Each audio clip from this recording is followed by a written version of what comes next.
Alors, avant de commencer à parler de l'art et de la culture africaine, on prendra d'abord le soin de préciser c'est quoi la culture pour les êtres humains, comment les êtres humains se la représentent-ils, comment ça varie d'une société à l'autre. Cette vidéo aura un fort penchant philosophique, mais vu qu'on est sur Made, on prendra évidemment le temps d'évaluer les circuits économiques ainsi que financiers derrière ces formidables œuvres de l'esprit.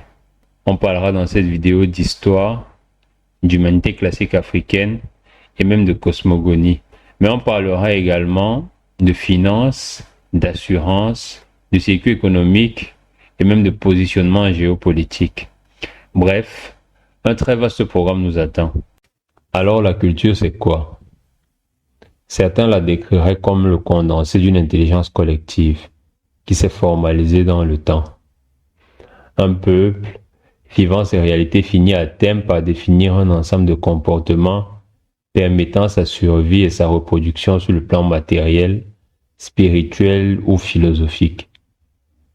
Si on parle de ce principe-là, il n'est pas possible d'avoir une culture qui soit universelle, car chaque peuple se définit à travers ses expériences de vie. Beaucoup de ces expériences sont fondées sur son milieu de vie, son rapport à la nature, et la compréhension et la représentation qu'il se fait du divin. Autrement dit, si un peuple est issu du désert, il aura un autre rapport au monde qu'un peuple qui vient de milieux glacés. Si ce peuple du désert déploie son esprit pour mettre sur pied des œuvres, il le fera toujours relativement à ses connaissances. Et donc il est fort possible que son art représente le milieu duquel il est issu. L'Afrique ne fait pas exception à cette règle. Mieux encore, l'Afrique en tant que berceau de l'humanité était pionnière et même le lieu où cette règle est la plus manifeste. Les premières sciences et expériences scientifiques étaient africaines. Et les premiers questionnements sur le divin également. Pour comprendre l'art et la culture africaine, il faut se placer dans la position d'un peuple vivant dans un milieu naturel africain et désireux d'appréhender le monde malgré sa complexité, sans aucun apport de l'extérieur. Un peuple comme celui-là, n'ayant pas de livre saint pour repère, devra définir lui-même ce qu'il estime être une manifestation du divin. Il devra confronter cette vision à des millénaires d'histoire et à terme poser les bases de ce qui représenterait sa théologie. Arrivé à un certain niveau, il devra concilier son savoir matériel à son savoir spirituel pour bâtir des structures sociales comme des cités qui seront basées sur des règles écrites ou pas, permettant la survie dans le temps de ce peuple sur les plans matériels, spirituels ou philosophiques. Globalement, avant que le monde ne se transforme en village planétaire, c'est ce que l'on sera en droit d'attendre d'une civilisation. Le marqueur qui accompagne cette évolution, c'est la production d'œuvres de l'esprit qui survivent aux hommes avec le temps.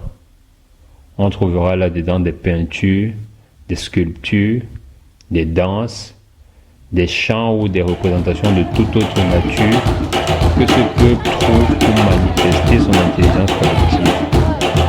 Dans un contexte comme celui-là, on ne peut décrypter réellement le savoir d'un peuple qu'en ayant les clés de lecture qui ont permis à celui-ci de produire une œuvre de l'esprit. Et la rencontre entre les peuples devrait être un moment d'échange culturel, visant à consolider ou améliorer la vision de chaque peuple sur le monde. Cet idéal est celui de Cheikh Anta Diop, savant et scientifique sénégalais, père des humanités classiques africaines, et considérait que les peuples du monde devraient se respecter et apprendre chacun de la culture de l'autre, dans le cadre d'une rencontre qu'il appelait le carrefour civilisationnel. Malheureusement, à la théorie s'oppose la réalité de la pratique des relations humaines. La cupidité, l'envie et même la jalousie sont autant de facteurs qui n'entrent pas en compte dans ce type de raisonnement. L'homme est complexe. Et s'il y a bien quelque chose dans lequel il excelle, c'est bien de se faire la guerre. L'histoire en est pavée et l'Afrique n'y a pas échappé. Au cours des 11 derniers siècles, l'Afrique n'a pas cessé de faire face à la cupidité de l'homme.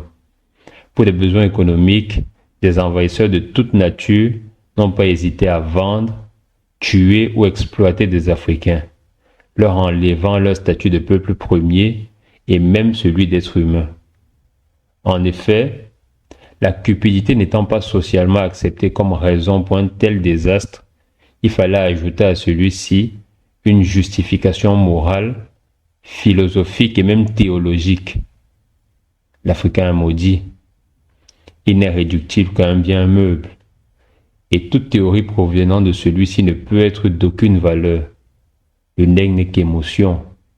Il n'est pas en capacité de penser.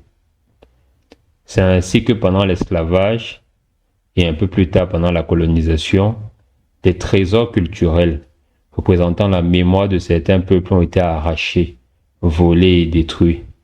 Bon nombre d'entre eux ont été transportés dans le monde et ont fait office de curiosité artistique. On y voyait des formes étranges, sans fondement intellectuel, manifestant l'animalité de peuples primitifs. Un contraste total avec l'art occidental, majoritairement basé sur le réel. Malheureusement, cet art, bien qu'incompris, était porteur d'une vraie puissance pour ceux qui le voyaient. Et l'impact civilisationnel qu'il a eu est allé beaucoup plus loin que ce qui était prévu.